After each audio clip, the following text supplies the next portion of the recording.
Hey, everybody, welcome to Beyond the Paranormal Podcast.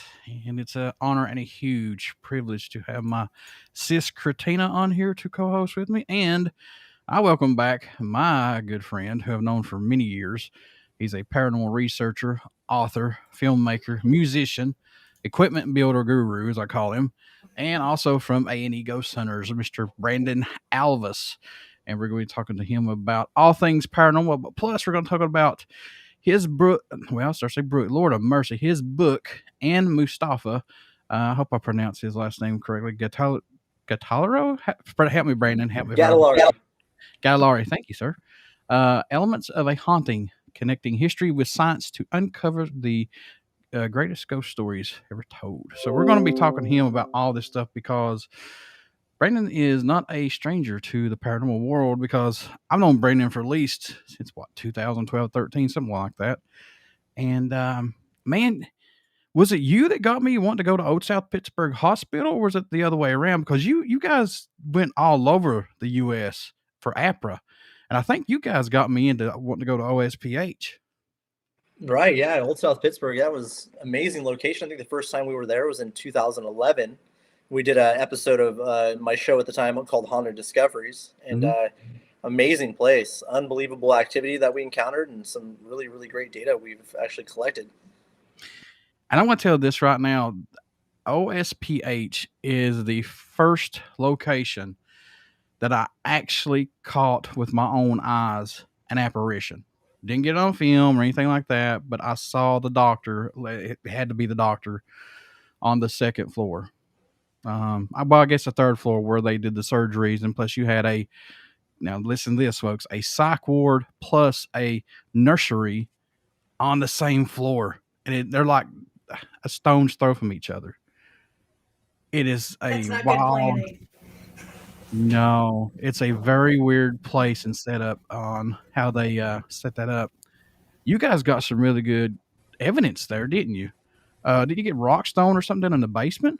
Possibly. Yeah, we had all kinds of stuff going on there. I think that I would have to say that third floor was probably the most active. We had some rocks thrown at us in the basement as well, but at that third floor, we had some unbelievable EVP we collected, and also some audible voice phenomena that we encountered that we recorded digitally that was an EVP as well. But we got really lucky because when we were there, there was severe thunderstorms as well as tornado warnings. So the environment at that time was perfect for a lot of activity. And so it was kind of scary at times knowing there might be a tornado at any moment. But activity wise, it was unbelievable. And we collected a lot of EVP specifically on that third floor. You want to throw anything, Kratina? No, I just wish I could have been there. That sounds totally rad. Well, speaking of like weather patterns, I'm a big believer in that because I see more. Well, when I was doing paranormal research, I saw more activity when a weather front was coming in or weather front was already there, it already passed. I mean, some really good stuff at some locations. Your thoughts on this, Brandon? Are you a big believer in this too? Do you kind of wait to see for weather pattern to go out to do investigations, or you just hit the road and go? We're going to go, observe a location at any time. But I mean, that's one big thing we talk about in our book, Elements of a Haunting, is the fact that environmental conditions play such a huge role in locations that are said to be haunted and collecting data associated with what we perceive to be ghosts and hauntings. So, the environment is a huge aspect to that. So anytime we go to a location, it's part of our ethics standards and protocol that we document all the environmental conditions and the environmental data associated with those locations. And when we capture something we can't explain, what were those environmental conditions? How does that play a role within the manifestation of what we believe to be a haunting. So that's something we very much believe in, and something that we document, and is very crucial to our research. Just let everybody know that Rihanna's not here. She's getting tested for COVID, and Brandon's just getting over COVID. So hopefully this stupid thing will get out of here quick and be done with, because this is getting old. It's just taking over the flu. Now it's just COVID. I don't. Well, So good. evidently now there's some sort of blend of the two, where you can have like fluoronavirus. So, like it's a combination of having corona and also having the flu. So that's terrible. Um, but yeah, but when you were mentioning earlier, Brandon, about, gathering the research and stuff, I think that's pretty admirable, because that's not something that is, they'll, in shows and stuff that I've watched, I've seen folks, maybe briefly touch on that, but that seems to be like the absolute center of what it is that you guys are doing, and kind of what your book and stuff is kind of centered around, which I think is really admirable. Um, and I was particularly interested in the fact that you guys, the data and stuff that you collect is peer reviewed, so you send it off to a third party. Is that correct?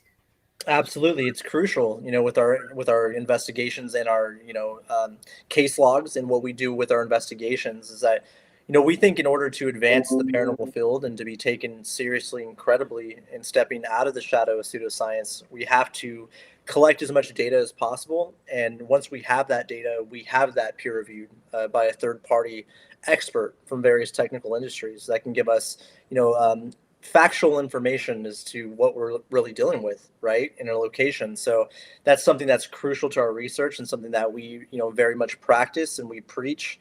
And we hope that with the book and with the, other projects we have coming out here in the future, that people take that as a model and use that to try and further the field beyond the entertainment aspect, or beyond just the personal experience aspect. Folks, if you have any questions, please put them in the chat room. I'll relay them to Brandon, and Cortina will too. I'm sure Brandon can possibly see them as well. Robert, who used to paranormal research with me, was the co-founder of Floyd County Paranormal when we did do it. I miss it a lot, but and I'm itching to get back out there, Brandon. I am, but I'm just on that fence, man, of just some of there's something I brought home that I never wished I did. Thankfully, it's gone, but. Robert saying Old South Pittsburgh was a fun night. Had a great time there that night. Really interesting experience walking down those dark hallways in the early morning hours. Yeah, Robert got up. He couldn't sleep, so the cool thing about OSPH, man, you could sleep there at that time, but now you can't. He got up by himself and just started walking through the whole place, and I didn't know that till like a couple days ago. This place is crazy. And Brandon jetted on us. Now he's back. He's tested. Sorry about that, guys. Not sure what happened there. All right, it's a ghost, man. It's just a paranormal doing it. So let's talk about this a little bit. I'm glad you mentioned on the research factor, and Cortina brought it up as well. A lot of stuff does not get presented for you, man. When you go to a residential location or to any location, do you actually show them everything, or do you highlight the big things? Or because I mean, if you help somebody out residentially, this is not just a one-time thing. This is a commitment to these families. It's not just, hey man, thanks for letting us come in here, get our kicks and leave. It's nothing like that. What's your thoughts on the reveal of showing these folks, and what do you show and not show possibly? Right. Well, I mean, transparency is key. So anytime you're dealing with a homeowner case like that, and a family looking for help, you have to show them all aspects of the research, exactly what you're doing, being, straight up with them, telling them what you're trying to achieve as far as getting them answers. And I mean, if you're going to be, logical and logistical with those type of investigations, you have to do a thorough investigation, not only on the property and the history of that property, but you have to look into the homeowner's past and how they conduct themselves as people. I mean, you got to look into possibilities of mental health. You have to look at medications they're taking, drug abuse, alcohol abuse, things like that. So you have to be very very transparent when it comes to finding, the information and the proper information to help somebody. So, in my, experience and in my investigations, I've always showed them every piece of the research, be that from historical research to the paranormal investigation side, and also looking into the human side of the people, living in these locations, and really trying to help them find an answer. A lot of times there's going to be a, purely logical, rational explanation of what's going on, and sometimes that can ruffle some feathers. So you have to be Oh, very yeah. tactful with them doing that. But Hmm. you have to know first and foremost that you're there to help them find those answers, and you're willing to do whatever it takes to help them in that regard. So it helps, with a vetting process as well, and knowing who you're dealing with, and really looking into a person's past, and what they're really trying to get out of a case. Because there's a lot of times where people aren't necessarily looking for help; they're looking for maybe some kind of notoriety, some attention in some way. So you really have to be very strict when it comes to that vetting process. And you know what, man? You said it right there. You have to tiptoe around some things with these folks because you're there to help. You're there to help them. You're not there to upset them and things like that. But you can, like, the person that's getting help. They're the ones that could be the biggest. Um, I don't know, how can I say this nicely? The biggest influencer of the paranormal.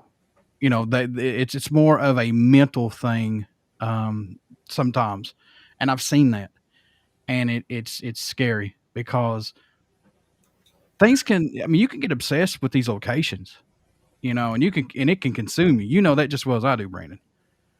Absolutely. Yeah. I mean, the mental aspect is, huge, and some Mhm. people, it can just engulf their entire lives to where it just consumes them in a way. And, a lot of times that's not necessarily paranormal per se. It's just more of, the human condition, the human nature of somebody. So you got to be really careful with it, and, try and explain that tactfully. But you're right. It can be a very difficult situation. You have to be very sensitive to that a lot of times, because it can turn into a problem and kind of spiral out of control.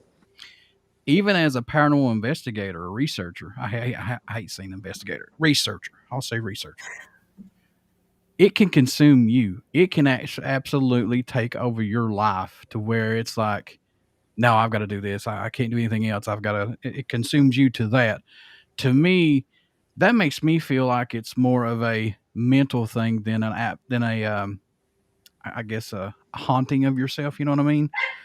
Um, those things are really hard to break. Have you ever had anything happen to you like that where you had to say, "Well, I got to break myself from this. This place is consuming me. I've got to find out why I'm consumed to this place. What's going on?" Oh yeah, absolutely. I think that location probably for me was the Wolf Manor in Clovis, California, which no longer exists. It's since been demolished and torn down. But I was lucky enough to have access to that place pretty much anytime I wanted, and I was going there on a every weekend really. And I was just so obsessed with the location. I had to be there. I would drop everything I was doing to go and just sit in that place in the dark, not even really investigate, just to be there. And Hmm. I kind of had to, sit myself down and have a talk over it, and realize that it wasn't really healthy for me to be, going to that place so often and trying to just be in that environment. So it's happened to me, absolutely. So that's why I try to stick to, scientific principles as much as possible, and I try to stay logical, remain unbiased, and really go in to find, data, credible data, factual evidence, and try and see if there's anything that I can't explain, and try not to have that emotional attachment to it. That's the biggest thing right there is not having that emotional attachment because I've had it and it sucks. You And just you I can't break away. feel Go ahead, sis.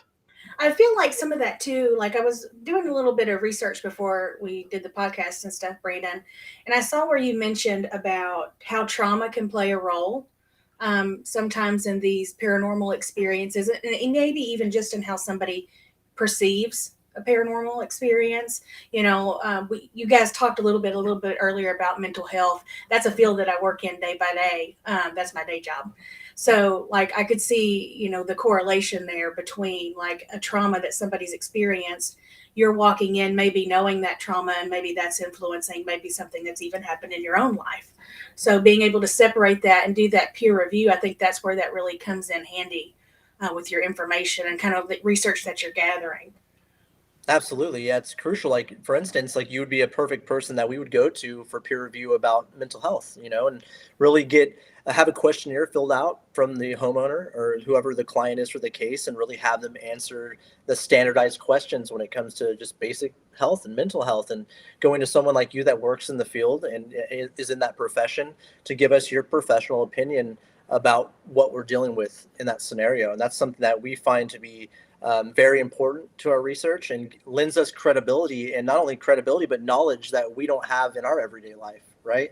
We have to go to people that have that knowledge, that have that knowledge base, that can really aid us and help us in finding rational, logical explanations to what a lot of people perceive to be ghosts and hauntings. And I Question. think that goes into to like helping people, like really when you're going into, I imagine an investigation like that, when you're wanting to really help someone, like it means even if the answer isn't paranormal, like really wanting to like give as much assistance as you possibly can. Absolutely. Question from Leanne Eskew. Question for Brandon. What is the most unexplainable event that has happened to you? And I'm sure you've had a few. Ooh. Yeah, there's a few. I would probably have to say, I mean, in recent memory, when I was shooting an episode with Ghost Hunters, Amy's Ghost Hunters, and we implemented a very sensitive scientific piece of equipment. It's called a EMCCD camera. It's a electron multiplying camera. This camera is typically used by the digital imaging scientific community to record single photon events. And the reason that I brought that into the investigation is because I went to one of my professionals, one of my mentors, who is a scientist, and I asked him from his point of view and from his professional industry, if there are ghosts and ghosts are real and they were manifesting, how would that happen? What would be the mechanics behind that?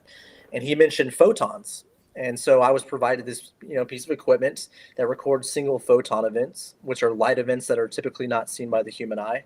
And I brought it into Fort Stanton, New Mexico, Clifton, Arizona, Haines, Alaska, Galena, Illinois, all these different places. And we started to document these photon events in these locations that correlated not only with the theory behind it from the scientific side, but also with the eyewitness testimony in these locations. And that would have to be a few moments that really changed my view on the paranormal and really. Did we lose Brandon again? I think so. Be technical difficulties. That's what happens when you do streaming, folks. Signal. Yeah. Yeah, Brandon's like on a red. He'll be back here soon, shortly. Hopefully. We're used to that where we're from, John, like Eastern Kentucky, like signal is evasive. There he is. He's back. Hey, he's back. Yeah, I don't know. The ghost in the machine, I guess, huh? Stupid. I worked with a lady. I worked with a lady once who called it the technological devil. Yeah, it's interesting. Speaking of that piece of equipment, man, I've watched the shows that you're a part of, and man, I'm just gonna say this right now. Some of the stuff that was captured is just phenomenal. Some of it still has me scratching my head, and just the stuff that people get out in absolutely what we're doing now compared to TV is mind blowing. There is proof. I don't know what everybody No, there's not. Yes, they are. I don't know what more you want. I know it's not a science. We can't say it's a science, but there's enough proof out there to say there is something. I mean, look at what you've caught, man, over the years. I mean, it's dumbfounding on what you've caught, because it blows my mind. I'm just going, how? I mean, you guys have been at the right places at the right time. And some of these places, man, some of the stuff you've caught, I'll probably head the other way. I'm just going to be straight up. I mean, I don't know, man. That plantation that you guys went to, so beautiful, beautiful place. Yeah, that was phenomenal place. Yeah, I mean, very tragic history there, but we had some really, really cool experiences in that location. But that's one thing we talk about a lot in the book with Elements of Haunting. Mustafa and I really talk about how the history connects with the science aspect of what we're doing, and that once we find that perfect element of the haunting, we find out exactly where that history connects with the phenomena. That always really helps us get more credible data and more answers within those cases. And that particular St. Joseph plantation was unbelievable. There's Hmm. a lot of plantations in Louisiana down in the New Orleans area, but that one particularly had a very interesting history, and I think that's why we ended up choosing that one over the others, for that particular case, and we yielded some great results for sure. I want to talk about the book here in just a few minutes, but I want to ask your opinion on this, man. What's been a location that either on TV or just doing your own stuff with app or whatever, has there been a location to where you've stepped foot on and it just didn't seem right at all? I mean, everything was just a no. Gut feeling says get out of here. Yeah, I'd have to say probably Clifton, Arizona. We did on season 2 of Ghost Hunters. That entire town was strange, man. Everything about it just was different. No matter where you went in Clifton, Arizona, there was an energy to it almost. No matter what building you were in, no matter what street you were on, there was just something different to it. And we've done so many locations at that point and been to so many places that are said to be haunted, but never a place that the entire town had some kind of energy to it. And there was stories in every square inch of that place. So, I'd have to say Clifton, Arizona, definitely one of the top of the list. Crick, anything if you want to talk, Crick, go right ahead. Just step right on in here. As soon as I shut up, go right ahead. No, no, not really right now. Look, if I was thinking about the creepiest place I've probably ever been, I would have to say it was a house that I moved to when I was a kid, in Paintsville, Kentucky, and it was over 100 years old. It stood alone on a mountain. It was like a stereotypical, like place that you would look at and say that's probably haunted. But I was only 5 years old, never had any kind of experience like that, and I've never had anything since. Um, and I remember when we sold that house, the people who bought it were like, "Why didn't you tell us this place is haunted?"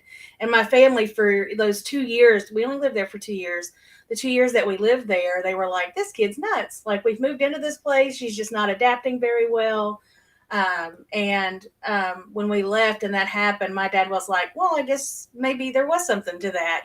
Maybe you weren't just a kooky kid running around screaming about ghosts all the time." So, yeah, so that was mine. What about you, John? Several.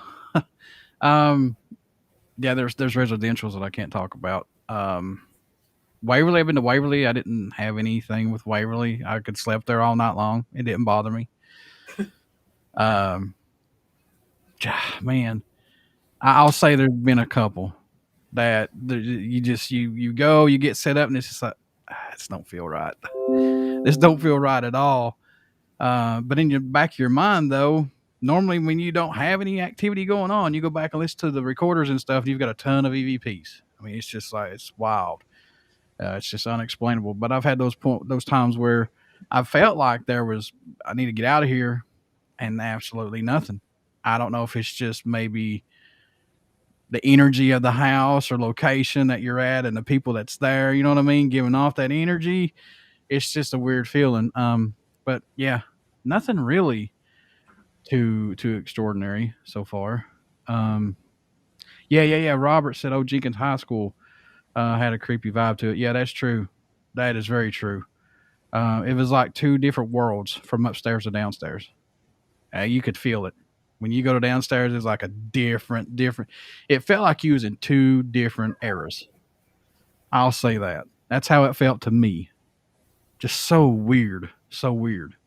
Jenkins Um, is kind of a little bit of a creepy town anyway. I have family who live out there, so an aunt and some cousins. So we would go out there and visit. And I remember it's, like an abandoned kind of coal camp kind of deal, kind of like where I grew up and where you are from, John. Like mhm. those towns can be, the energy there shifts so suddenly when the coal camps and stuff move out that there's just not a lot left over.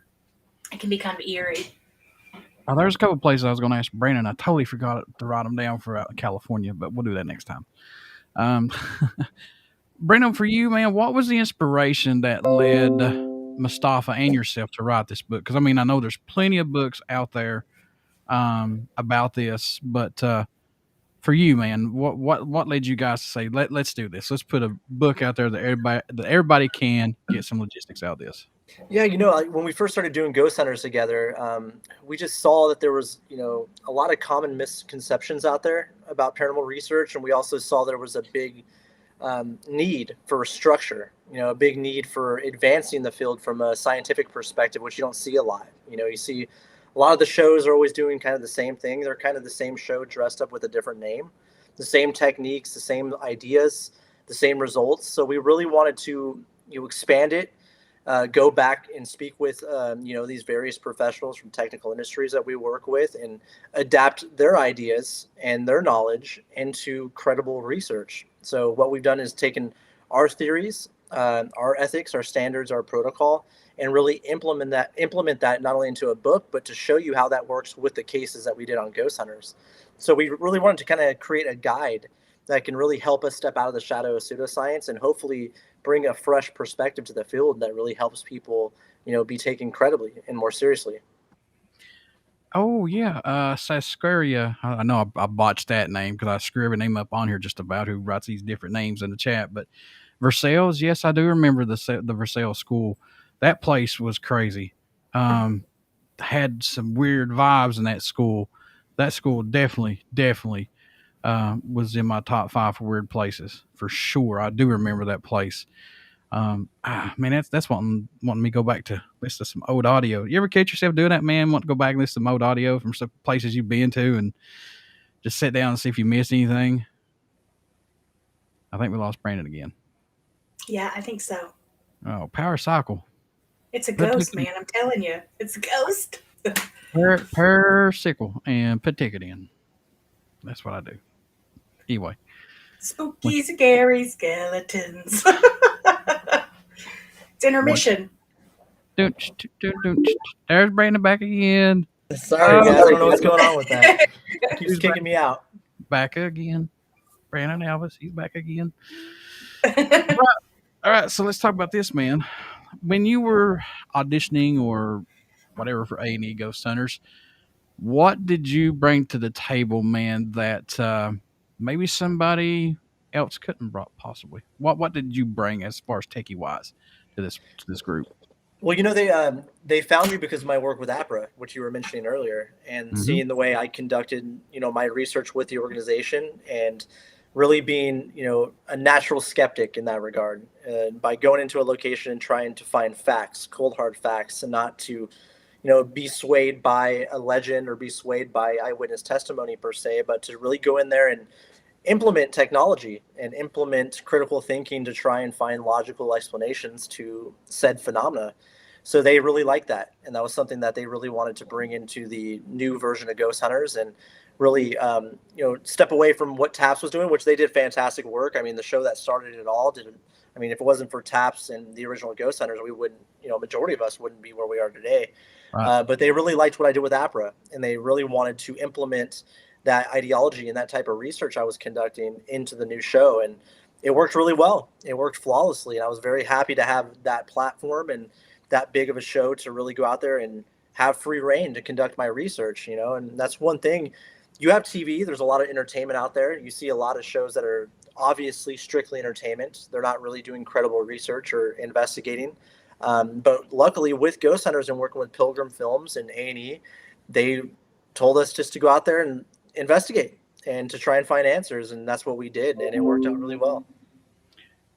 Has there been a location though that's kind of like kind of have like that feeling that's legendary and all this stuff, but you guys do your investigation with, I'm just talking about APRA or whatever, that you just couldn't say, hey, look, yeah, there is legitimately something going on here? Have you ever had that happen to where the awe was just, you know what I'm talking about? Yeah. Like, oh, yeah. Just here. I'd have to say, it's like a big letdown. It's like, here's a popsicle. Yeah. Oh, sorry. I'd have to say that location for me would probably be Alcatraz. I was lucky enough to spend an entire night on Alcatraz in 2009. I was there for over 24 hours, actually, and it's not what it's cut out to be. Unfortunately, maybe. Again, I was there during a lightning and thunderstorm, so I was perfect conditions. You know what I mean? You're on this little rock out in the middle of San Francisco Bay with this crazy lightning storm going on. It should have been perfect. It was a dark and spooky night. Exactly. There was a few things that happened that were interesting, but it wasn't the rock. You know what I mean? Yeah. It wasn't what they've claimed it to be. But again, if you go back and look at the history of Alcatraz, I mean, it goes back to even a Civil War imprisonment camp and things like that. But it doesn't have quite the same history as a West Virginia State Penitentiary. It doesn't have quite the same history as a Eastern State Penitentiary. You know what I Mhm. mean? So, and I had investigated those locations in the past prior to doing Alcatraz, and I will definitely say that Alcatraz did not live up to some of the other penitentiaries that I've investigated here in the States. It's like it's the same way about Waverly. Man, everybody's like, Waverly's crazy. It's off the rocket. I'm like, okay, this is cool. And man, these locations could be overwhelming because you start thinking about what you see on TV, and then you're like, oh God, this is gonna be awesome. This is gonna happen. Blah blah blah. You know, you find out real quick that it's not like a light switch. It's turned off and on. It's not like that. Exactly. Um, you know, I got to the third floor and I was comfortable. Man, I could have slept there. Honestly, I'm not joking. The only thing that I had happen to me was I walked to the cafeteria where the cafeteria was, and I did smell the fresh bread bacon. I did smell that. But could that have been something that was maybe etched into the walls there from over the years? That's a possibility, you know. But Maybe yeah, it's like Waverly's bed and breakfast. Does have the bread baking in the background, you know? it, it was it was weird because it was like hit and gone. Uh, just just a weird thing. Has there been a location for you, man, that's been off the walls, that's absolutely lived up to its notoriety, possibly? Ooh, man, that's a tough one. There's been so many locations I've been to. Hmm.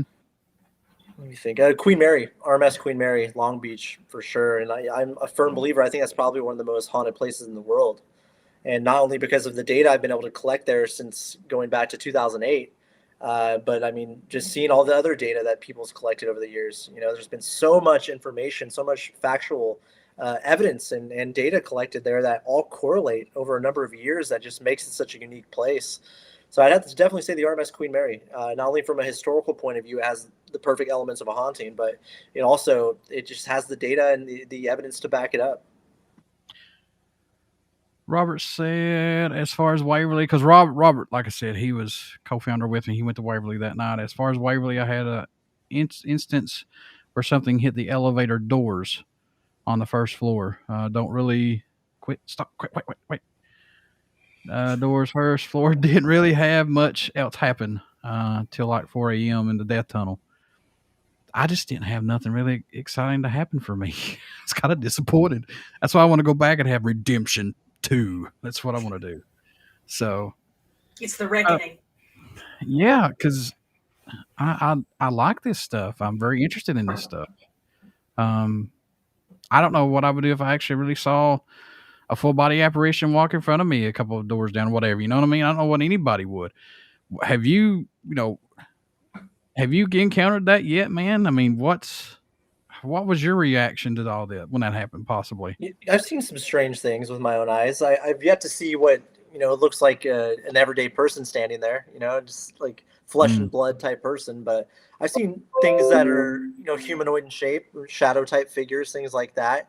And it can be kind of scary, not in the sense of like you're terrified or anything like that, but it just makes your mind race. It makes you start to question what you're seeing. And you obviously have visual pareidolia, things like that that can, your mind's going to recognize patterns, and it might be your mind playing tricks on you. But there's been some times that it makes me scratch my head, and it sends a shiver down your spine. Oh yeah. But there's obviously always going to be a natural reaction everyone's going to have to seeing something they can't explain. So, but I'm waiting for that big moment though. Still, hopefully I'll have it. Maybe 2022 is the year. Hopefully. Working with all these people that you work with on A&E Ghost Centers and everybody else that you work with, man, what have they brought to you that's made you a better person and researcher, possibly? Well, what's been added to your repertoire? I like saying it the last much repertoire. Yeah, Mustafa really helped me understand the depths of historical research to a level that I've never really had. I've always been a huge history buff, always been into historical research, but never had the analytical mind like Mustafa does to really dive way deep into it the way he does. So learned a lot from him in that regard. Working with Grant Wilson and seeing how he handled clients and that compassion and really relating to people, that I learned a lot from that regard. Daryl, learning to be the big tough guy that he is, not being completely fearless going into locations and stuff like that. But everyone I worked with on Ghost Hunters, I learned something from, and that's something that I'm always excited about, is working with someone new every time, because there's always something I can learn. There's never too much knowledge. You know what I mean? So Yeah. no matter what I do, I'm not always right. I don't know all the secrets to the universe. So whoever I work with, I want to learn something from that person. And I've been lucky to work with some amazing people, and I've picked that up and have implemented it into my own research. Good. Oh, nothing. I'm just listening, dude. Okay.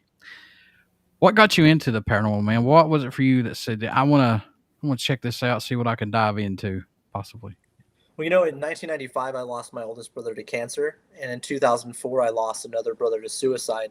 So that kind of sent me on my journey into the unexplained, and I ended up founding APRA in 2006 to solely investigate historical locations throughout the United States from a scientific perspective, and that's something I've been doing now for a number of years. But I actually just wrote an article not too long ago for the Llewellyn Journal called "The Psychology of Ghost Hunting," where I talk about a lot about how I got involved and how I think that death relates to the psychology of ghost hunting. So that's a really good introduction to that. So anyone can read that article. But it was really the death of my brothers that got me involved, and it was never a personal experience per se. I never really had a ghostly encounter. It was more just about losing people very close to me at a young age, and having to grow up very quickly and learn about what death is and cope with death and the grieving process, and that big ultimate question: what happens when we die? Has it helped you though with dealing with death and to prove that there is something beyond this world? Has this helped you though mentally through all this? Yeah, and like that's one thing I talk about in the article. I go into a good couple paragraphs about how paranormal investigation is almost a form of grief therapy in a sense, Mm. where after 17 years of doing this, I've met hundreds and hundreds of people who got into this field because of the loss of a friend, a colleague, a loved one, and people are willing to go into the dark looking for those answers to see what happens when we die. Do we retain consciousness after death? And it's helped me tremendously. And we lost Brandon again. Oh no. I actually read that article that he's talking about, and it was very informative, and like I could relate it even into my own experiences. And I know you've had experiences too with trauma and losing someone, John. Mm-hmm. And just kind of how that does play a role, maybe not in the forefront, but maybe in the background of your mind, into your interest in the paranormal. Go ahead, sis. Him again. Sorry about that, guys. It's all right, man. I was just saying that I actually read that article, and I could relate to that, in the fact that there's a lot of power in shared experiences. And, when you're looking for answers, especially for something as abstract or as unknown as death, like there's a lot to be said for, sharing those experiences with others, and, having an open mind and having conversations and doing research to kind of, help you on your path. 'Cause it's a journey for sure whenever you're grieving. So, I could totally relate to that. What's been your best piece of evidence personally for you, man? Either EVP wise or either video. What's been the best piece of evidence for you in your Right. own PC collection, personal collection, I should say? Yeah, I have to say there's two specific pieces of evidence. One would have to be the figure I captured at the RMS Queen Mary in 2008 in the first class pool changing stalls. And I would also have to say the second one would have to be the EMCCD footage captured at Fort Stanton in season 2 of Ghost Hunters, which that episode was called Proof of Afterlife.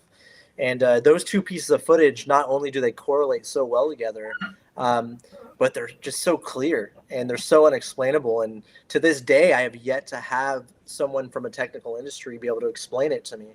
And that's, kind of what we're looking for, right? Of course, we can't say it's a ghost. We can't sit there and say, oh, this is undeniable proof of a life after death. But we can say it's something that we can't explain, and people from various technical industries can't explain. So those two particular pieces of footage, I would have to say, is kind of the gold standard of what I'm looking for, and have really fueled that passion even more, and trying to find well, what is it? What exactly are we dealing with? Yes, it's paranormal in the sense we can't, explain it naturally, but is it possibly, proof of an afterlife? I don't know, and we have to look for that, and look at that in more depth. And that's something that I continue to do with Mustafa, and we continue to conduct that research, and we'll be doing some very interesting things here in the coming weeks that we're very excited about. Yeah, we need to get Mustafa on here. That is for sure. Because Daryl's going to be on here. That's another big one. And yeah, we need to get him on here for sure. I've reached out to him, but haven't heard anything back. So hopefully I hear something. For you, man, do you feel like there's too much of equipment out there? Because I feel like you can overwhelm yourself with equipment at locations. I mean, I believe, yeah, you need to cover everything, but man, a lot there's equipment for everything, breath, and I mean just anything. Do you feel like there's too much? You can overwhelm yourself. Yeah, you can. You can definitely overwhelm yourself, but I think the biggest thing for me, at least from my perspective and my opinion, is that there's too many devices out there that are I consider garage tech that are made specifically to find the paranormal, and I think that's counterproductive to research and to what we're trying to do. I think that we have to adapt and use technology from other technical industries that give us factual data and evidence, that can be tested by a third party, that can be peer reviewed. Because a lot of those devices that are made specifically for paranormal research give false positives and Mhm. kind of leave you chasing your own tail in the sense that you're not being provided factual data. What does it mean when this light is blinking? What does that exactly mean? So I think that if we stick to basic principles and fundamentals of using devices that are meant for other technical industries that give us data that can be looked at by a third party, I think that does a lot more justice to the field than buying some of these ridiculous devices that are made to find ghosts. There's a couple of things that I want to try, but I'm just going to drop it right now. I want you to come on the investigation research. I'm sorry, I bad. I'm gonna quit doing that. The paranormal. Don't you start, Cortina. I Um, won't. okay, good. I want you to come with us because I want to do some research and I want to run some things by you because I respect what you do. Not because you've been on TV or anything like it's nothing like that. It's just I've known you for a long time and I respect what you do in the field. But there is a couple of things that I would like to try, and I want you to come with us if you can make it out here. For sure. I'm up for trying new things, man. I'm any device that comes out, I love trying it, and I'm always up for testing new theories and trying to find answers. That's for sure. I'm a big, I've been thinking about this for a very long time, and we had Paul Browning, that was on the show, actually our second guest ever on here. Um, he made a comment that really stuck with me. He's like, well, if a, entity can shut a door or touch you or anything like that, then it can read. I'm like, that kind of makes sense. I mean, if it understands your question, you ask it to do something, and it does it, then it can actually see what you write down on paper. So I've got some ideas I want to try, and I think we lost Brandon again. So anyway, I really think I know a lot of people have a lot of difficulty with with people who go on investigations maybe in another country and they're like able to understand English all of a sudden. yeah, But I feel like, like in conversations that I've had with other folks, it's like, energy. I feel like the energy that would make whatever it is paranormal would be beyond like a specific language. You know what I mean? Like for me, like I just don't think it would be that individualized. Like I think of all of this in terms of energy. So like that's just my little spiel there. yeah, yeah, and you made a good quote there too, a statement about the, you go to overseas and you know you ask a question and it answers you in English. It's like how? What is wrong? It should be in that language, some type of foreign language. It doesn't make no sense. Um, Ernie Pack says, "Hello, folks. Hey, Brandon. Uh, devices that measure energy. Okay." His second thing says, "Brandon, what do you think of the tripwire? Jeff Eastman told me he sent you one. We've used it and loved it." Yeah, Tripwire. I actually have not used it yet, Ernie, but I'll be using that here pretty soon. coming up here in a few weeks. I'm going to be testing that out in the field and seeing what kind of results it provides. Jeff's great. He builds some great equipment and has great theories. So I'm very excited to try that piece out. And I'm always willing to try something new. Again, like I said, I definitely don't know it all. No one knows it all. There's no right or wrong way to do things. But I'm willing to try it. So let's. I can't wait to try it out and see how it works. Man, what do you got coming up that you're building? Because I know you're always building stuff. So what do you got going on, Guru? Oh, we got all kinds of stuff coming up. Misav and I have some great projects we're working on. We're gonna actually be in Kentucky here pretty soon. We're gonna have 2 events out there. Really? One at the Old Stone Jail in Franklin, I believe, and we'll be at the Grand Victorian Inn as well. So in March we'll be out there. So we're gonna be in Kentucky, and we're looking forward to it. Oh, during March Madness, John. In Kentucky during March Madness. I can stream that anywhere I go. It don't matter. Let's just hope Kentucky gets in the tournament this year. Last year, that's what they did. I'll be honest. I don't know anything about sports ball. So That's I just live in Lexington, so I know it impacts my ability to travel within the city. So that's about as far as I know. So you're one of those folks that just like when Kentucky wins, you go out there and just stand with everybody and just jump up and down just to be out there and just take a selfie just because you're out there? Honestly, I tuck into my house and I hide away because I don't want to see all the couches and stuff burning on the streets. So I just kind of hide away and maybe watch a horror movie, like the antithesis of sports. So I'm going to start going to the gym and just like splash a little bit of water on myself and stand in the mirror and make a pose and take a picture like I'm working out like everybody else does. The gym selfie, as I say. You go for it. Those are horrible. Speaking of horror, I saw on your website, Brandon, the 15-second horror film challenge that you did. I have to say that is one of my worst fears, the whole bathtub thing and looking up and seeing somebody like standing there. That was pretty great. Thank you. Yeah, it's very difficult to make a film for a 15-second film. I mean, it's difficult to make a film in any capacity, but to do something within 15 seconds, I really thought, I was like, what's something that's very vulnerable? Oh no! No, not during the horror. We finally are talking about horror. He'll come back. Damn these internets! It's that technological devil. It's the devil, Mama. Oh God, Bobby Boucher. We're talking about horror and you left us again. I know, what the heck. But no, going back to that 15-second film, I wanted to convey something that's very vulnerable and scary in that regard. And I thought that's a very vulnerable place to be in and something that would be very terrifying for anybody, no matter who you are. And in that state, trying to relax and, let go of the day, and then something happens. So that was a fun one to make for sure. Yes, it reminded me a lot of. I have to go back to Hitchcock. Being in that shower scene. Thank you. That. It channeled that. I thought it was really Thank great. You. Yeah, that's a huge influence of mine. So I appreciate that. Thank you. Yeah, no problem. No problem, Bob. All right, so I just got a couple more questions, man. I'll let you out here. I know you, like you said, you've been getting over COVID and everything, and so I don't want to waste your energy on us, brother, man. And he's gone again. There he is. Oh, he's back. He's back. He froze. Oh, yes, psych us out. Psych.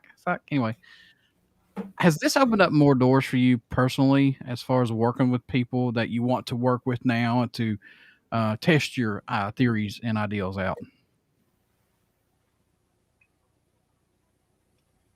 Psych. Oh, no. Folks, we apologize. The interwebs are the devils tonight. So it's because you mentioned the Decepticons. They are hacking the line. You mentioned Decepticons. You started this, John. Starscream, that bastard. You need a sound to insert whatever sound Starscream makes in the background whenever you mention Starscream. Yeah. Do-do-do-do-do. I don't know what sound he makes. I haven't watched it in a long time. My husband could probably tell you. I could scream in the background and be like, make a Starscream sound. Yeah. Well, maybe Brandon will be back. I don't know. Maybe this time it finally just kicked him off. Oh no. Oh, I hope not. Come back, Brandon. Come back. Come back to us. Well, again, folks, we apologize. I want to thank everybody who's dropped in questions, who's commented. Robert, thank you so much for coming in here too. Ernie, and hang on one second. There he is. He's back again. Jeez. I don't know, man. Internets are bad. Internet's bad. That's for sure. Yeah, going back to my question about working with other people, has this opened up more doors for you to work on your theories and things? Absolutely. Very lucky to be on Ghost Hunters and, opening up to my, that bigger, larger world that exists with, people that I didn't have the opportunity to work with before. I've been very lucky to work with Dr. Harry Clore for many years. He's the only person in history to receive 2 PhDs simultaneously. Someone I worked with APRA for many years and continue to work with, but there's more people on that level now that are coming on board and helping us and trying to stay true to scientific principle and to be taken seriously. So it's been fantastic. That's for sure. Is there a location that's on your bucket list that you may possibly get to go to, or you want to go to that you've not been there yet? Ooh, I would love to go to the Tower of London. That would be ideal. Really? I think it's got the perfect elements of a haunting. I think it's got everything from the historical standpoint to the eyewitness testimony, and something I'm hopefully can get there one day. That's the plan. Where can folks pick up this book that you and Mustafa have wrote? And I'll put this up here so everybody can see what it looks like. If I can find it here. I saw at one point you guys were sold out, right? Yeah. Go ahead. I'm sorry. Yeah, you can get it on Amazon.com. You can get it at Barnes and Noble, Walmart. It's all over the place, and we have been sold out. I know that copies are popping up. I know that Amazon, when they show up, they go away pretty quickly. People are buying them up, but I would monitor Amazon.com. Go to the Llewellyn's website as well. My personal website, and click there at BrandonJAlvis.com also. That's the book cover right there, folks. If you need to know what it looks like, pick it up. That's some cool artwork on the front. Yeah, who did that, Brandon? Andy. His name's Andy. He's a fantastic artist. Does a lot of stuff that's very similar to the Scary Stories to Tell in the Dark illustrations. Yeah. So, yeah, he's fantastic. We're very lucky to be able to get permission from him to use that piece, and it looks great. I think it really encompasses what the book's all about. So, I remember a long time ago, me and Brandon were talking about equipment. I think, or I bought this piece of equipment, and that's what got me and Brandon hooked up as friends. Here was this little device right here, the the EVP field processor. I never did have any luck with this, but hey, I know lots of people who has. I know Brandon's had a lot of success out of this. But I just didn't. I guess maybe just the locations that I've been to, but. Nevertheless, pick it up, folks. Is it still available? Because I don't know if it actually is or not, man. Is it still available or no? He's gone again. At least we got to talk about his cool book that I can't wait to order a copy of. Oh. I see that somebody said they ordered a copy of the book for their Kindle. Awesome. You're right there. Thank you. That's it. Yeah. Is it still available? I don't believe it is anymore. No, it was a very limited run we did with those, and God, that was years ago, John. That says everything you know about how long John and I have known each other, right there. Yeah, that's what I like about Brandon, though, man. Ever since I've known him, he's been putting stuff out, and he's always been testing that field, and it's cool. There's always things to grow and put out there, but hey. Don't stop, man. I like what you do. I've always liked what you do. I appreciate that, man. We're going to keep you on here after we do the podcast here. We're going to get everybody out of here tonight a little early. So, folks, thank you all so much for checking out Beyond the Paranormal podcast with my co-host tonight, my sis, Cortina. Brianna is out with COVID right now. She just messaged me a while ago and said she got tested for it. So, hey, we're... Fingers crossed. Fingers crossed.